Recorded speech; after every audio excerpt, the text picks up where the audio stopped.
دوستای خوبم سلام. امروز میخوام براتون سوپ شیروخامه درست کنم. با من همراه باشید.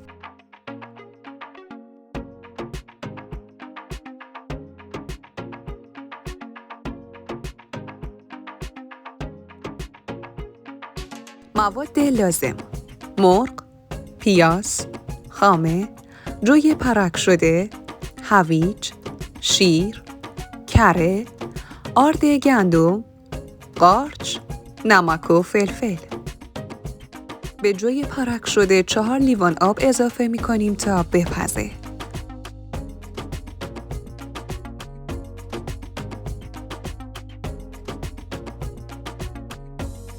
مرغ رو هم با نمک و فلفل و هر ادویه‌ای که دوست دارید بذارید تا بپزه.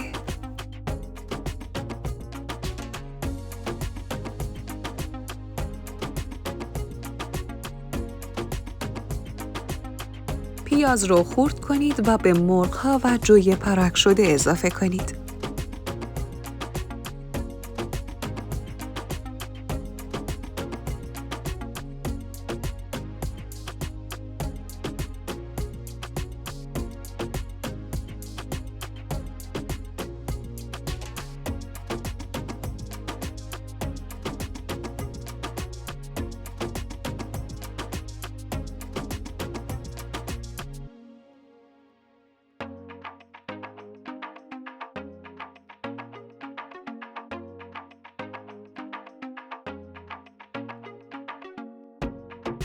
هویج رو نگینی خرد کنید و به جوی پرک شده اضافه کنید.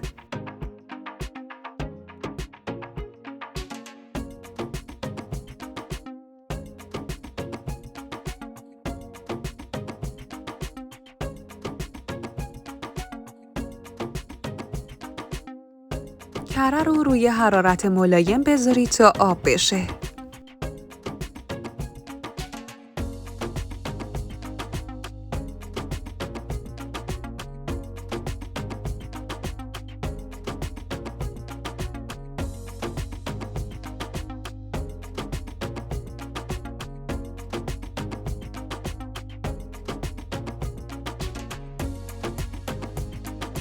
حالا آرد رو داخل کره سرخ کنید. آرد من حدوداً 4 قاشق غذاخوریه.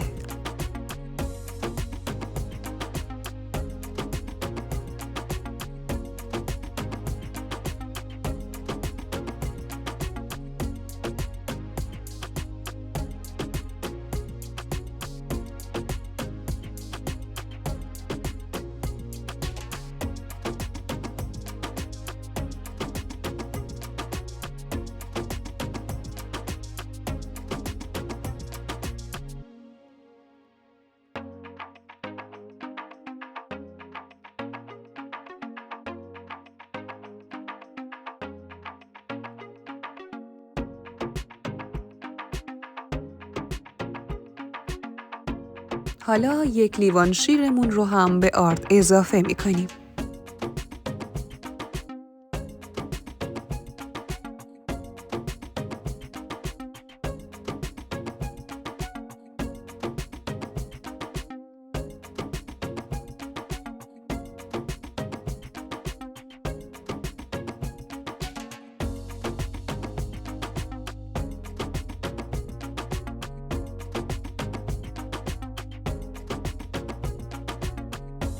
شیر رو کم کم اضافه کنید و همش بزنید تا گلوله نشه. حالا شیر رو به جوی پرک شده اضافه کنید.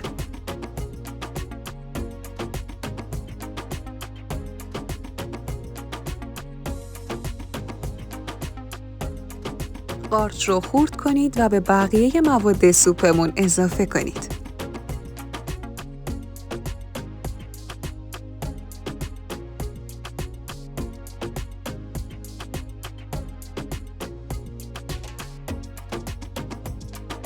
و اجازه بدید کمی روی حرارت بمونه تا کل مواد پخته بشه.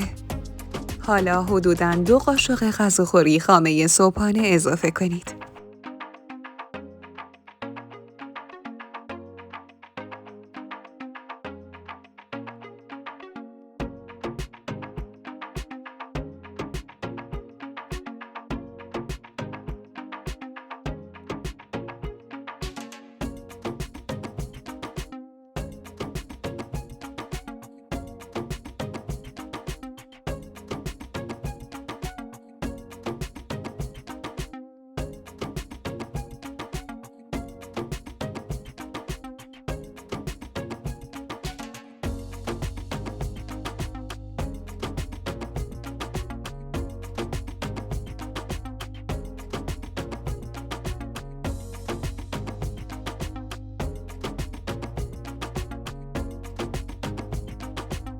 حالا که موادمون با هم پخت، مرغ رو خورد یا ریشش کنید و به بقیه مواد سوپ اضافه کنید. سوپ خوشمزه شما آماده است. بفرمایید. راستی خوشحال میشم اگه نظراتتون رو برام بنویسید و لایک کنید و کانال منو سابسکرایب کنید و حتما زنگوله پیجم رو فعال کنید.